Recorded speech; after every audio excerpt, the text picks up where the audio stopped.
Could you start by telling us a little bit about who you are? Absolutely. I'm a 25-year-old young advocate in New York City. I'm originally from Southeast Los Angeles, California. I'm also undocu, and my home country is Mexico. I was born in Tecate, California, Mexico, and I immigrated at the age of 2. I've lived in this country for practically my whole life. I am an advocate for immigration rights, LGBTQIA plus rights, and environmental and justice advocate as well, and social justice fighter. And of course, including mental health care advocacy. Overall, I am a queer Latina and I identify as transgender female, and I'm myself, authentically bringing myself here today.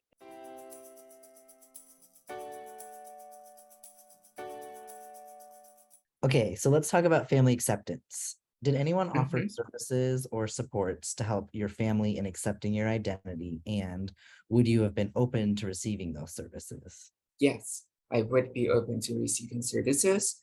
I started my initial transition of gender medically in 2018.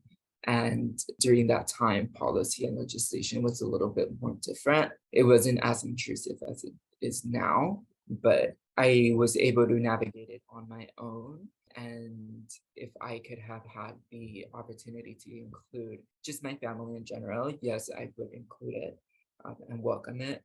Unfortunately, I had a dysfunctional lifestyle during my childhood with my family that didn't really include much of my family for that portion of my identity.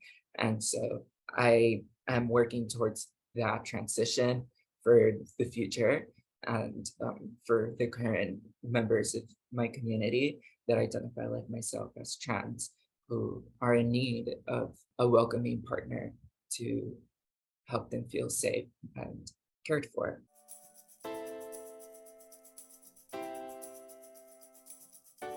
Let's talk about affirmation.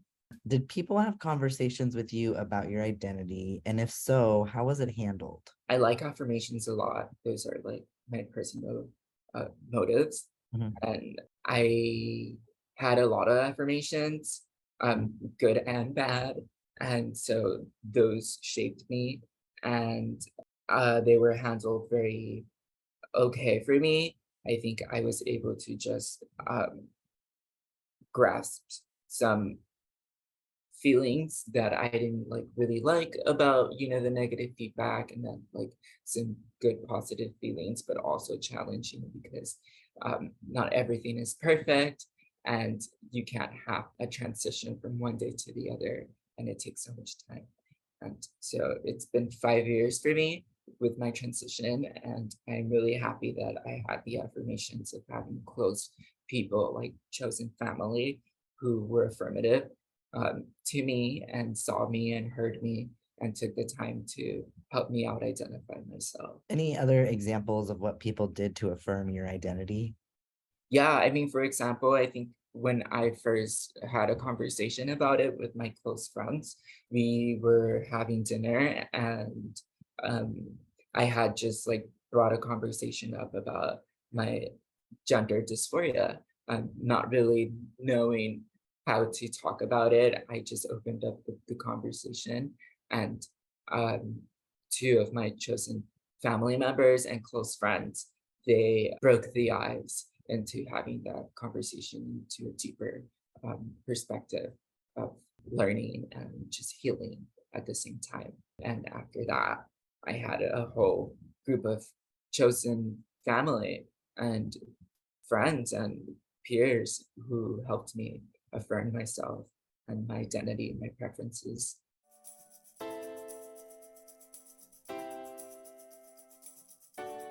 How has other aspects of your identity, such as racial, cultural, religious, etc., impacted your gender identity? So internally, your self-conception of like how you see yourself, and Mhm. externally in care systems. The intersectionality of like my identity is one huge impact in my life because I am undocumented, and like the system that I have to navigate with very few resources. So that impacts both my personal life and my developing life, so I'm very limited with the energy sometimes, and then I have a lot of energy to like, discover and learn and, navigate. So that's why I sort of like preach a little bit with mental health care because um, that's what gets me through. And um, I'm just really finding loopholes to really live. And it's a nice journey at the same time, and it's rocky um, in some others. How has the intersection of your different identities been honored or affirmed? I think of like recent events such as like Pride Month and me joining the Dyke March, Yeah, the Queer Liberation March, and also just, being festive for that month. Uh, yeah, I truly felt included and I felt alive, especially with the squad that I took a part of and that yeah. welcomed me in.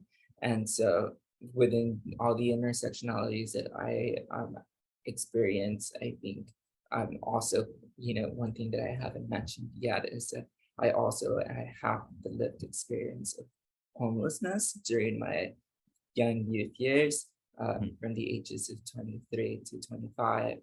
And that is one of which also um, took me through a challenge and created a huge pathway for me for sustainability and what it looked like for me and how I was able to, handle it.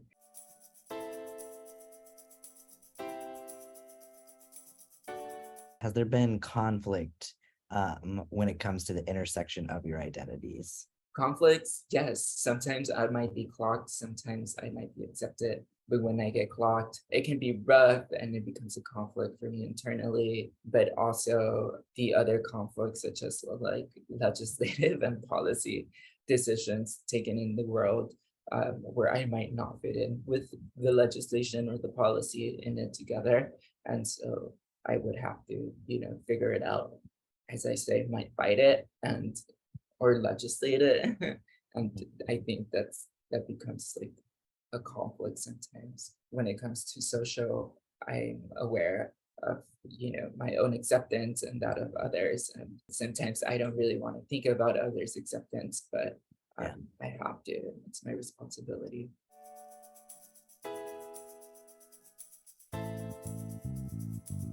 Have you been asked what you want and need to feel supported in your identity? So, thinking about your time navigating houselessness, do you feel like you have been asked what you want and need to feel supported in your identity? I have. Yeah. Yes, I have had a supportive amount of partnership and agency partnership, and I've become a member of many organizations and coalitions and working groups that and subcommittees and advisory boards that have allowed me to put some decision making on the table and be part of the table. And I'm currently working on a project. I'm now a former fellow with the Coalition for Homeless Youth, and I partnered with them for a year as their fellow doing legislative and policy advocacy for youth and runaway homeless youth. And before that, while I was in the shelter system, I hadn't had a job due to the loss of DACA for me because of financial insecurities and then the homelessness as a very young person who was navigating moving from Southeast Los Angeles, California to New York City and getting to know the city and living in it wasn't what I expected. So I fell into the DHS homeless shelter system and I wasn't able to grab a lot of services due to like the unique system that DHS is, and that doesn't incorporate a lot of the people who are, in the system, at least too well when it comes to the policy or the program. So there has been conflicts within the program and there has been support within agency. And sometimes it can be the other way around.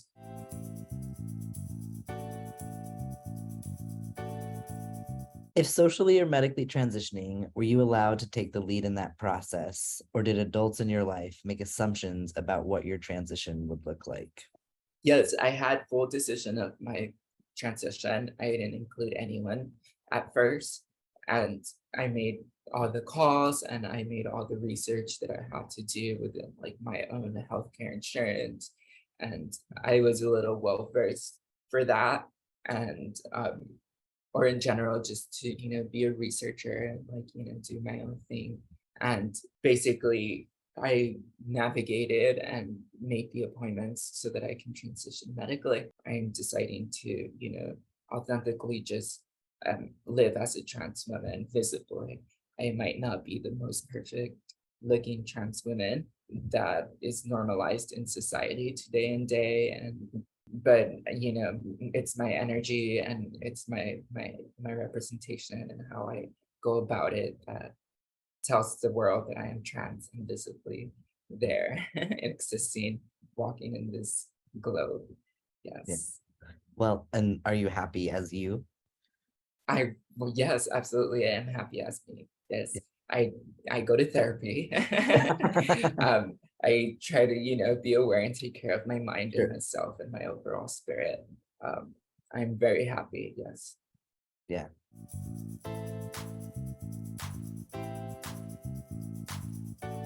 During your experience in care or in systems like hospice services, were there people that you felt like you could trust? Were there places that you felt were safe? And were there places that you could be fully authentic? Yeah, of course. I think like within, the experience of the whole shelter and like the drop-in experience and like, centers, that you might want to run across um, for a crisis, such as the human resource department, which is one of the first steps that you'll have to take anyway for documentation or anything regarding, your navigation from there. And sometimes it will work, such as like my experience. And I sort of like slept on a chair for like 2 weeks before I can make a move because I had to be like navigated through those peer navigators and or like housing navigators to be able to push me into the shelter system. And from there, I had made the decision to say, hey, I don't feel safe in this drop-in center um, because I was visibly trans and I was still almost like baby trans, not really, but yes.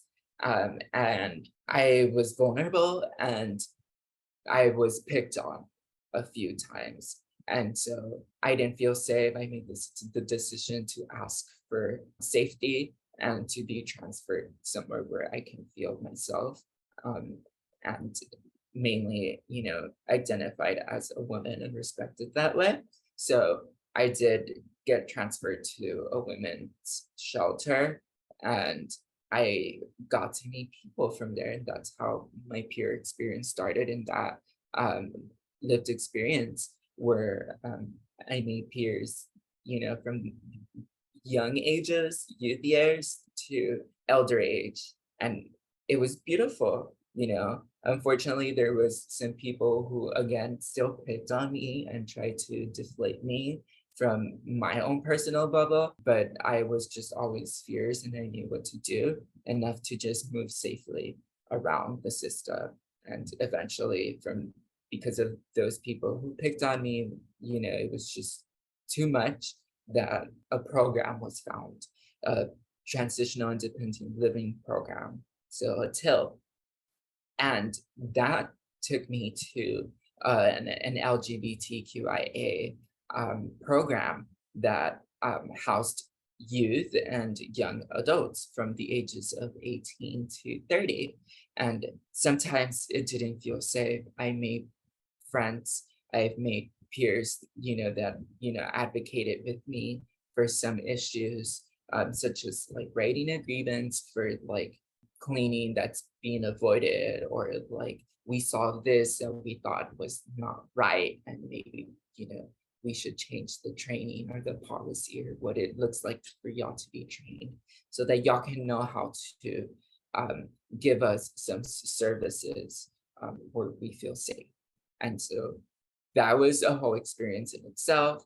The whole experience of restarting my transition from medically from one coast to the other, and having the help of Planned Parenthood.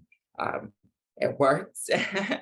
um, I think to be able to have care from a medical provider like that, that welcomed me as a youth member, who gave me my power to be able to continue my transition from there, was a blessing, and it was the right need for me to be able to feel safer. From there, Callan Lord hid into the spot, and Callan Lord has been my provider, my medical provider, and they're absolutely amazing.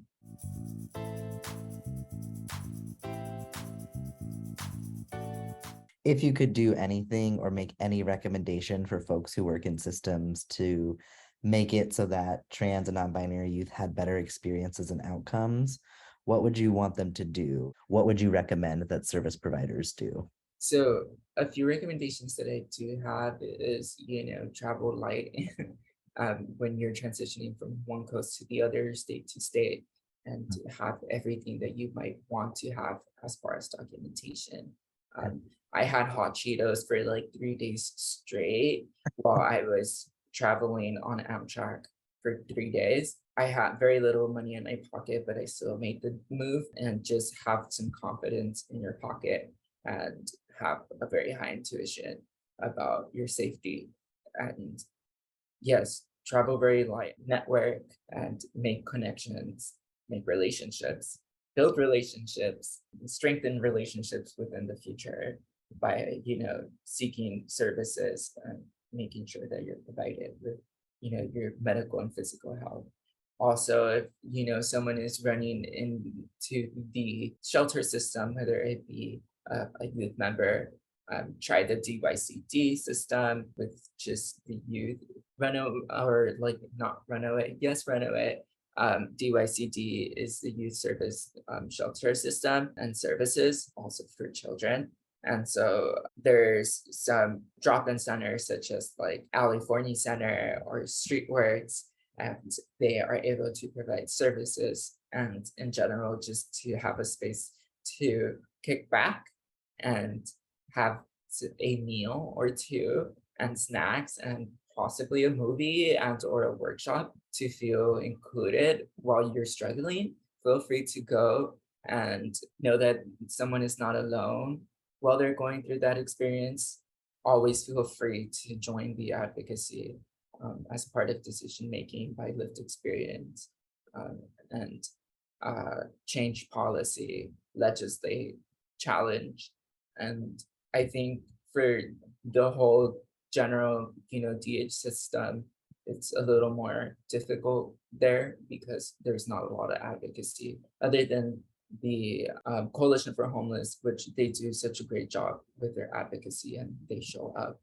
There's unfortunate not much of the control that the advocacy can change at the moment. So I hope that one day that policy changes, to include that community feedback into the processing of the programs and overall system, and how it runs, just the visibility of just transparency because it lacks. So I think I just recommend to all the providers there, to be strong. And I would like to apologize to a lot of them actually, who I have lost my temper with, and who I might have felt like I had no hope in getting a pathway to temporary housing because I didn't get it. I decided to leave the system so that I can have some sustainability of my own and what it looked like on my own, because you are trapped. It's going to be an unfortunate trap. And a lot of people, almost put it alike just as like being in Rikers Island, um, in the jail system, and it's in a horrible system.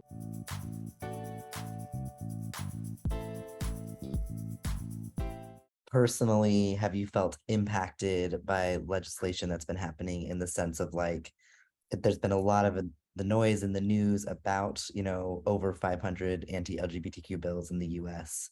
So I'm just curious for you, have you felt the impact of like that dialogue, or is there things you're doing to like stay away from the news to take care of your own well-being, or sort of what's that impact been like for you?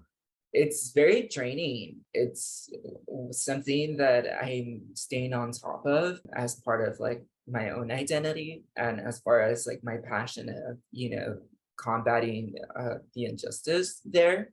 I feel so bad for like the people who are, experiencing it in such states such as like Florida, where it's ridiculous legislation and policy that's going on that dehumanizes a person and is literally taking away services from a person to live.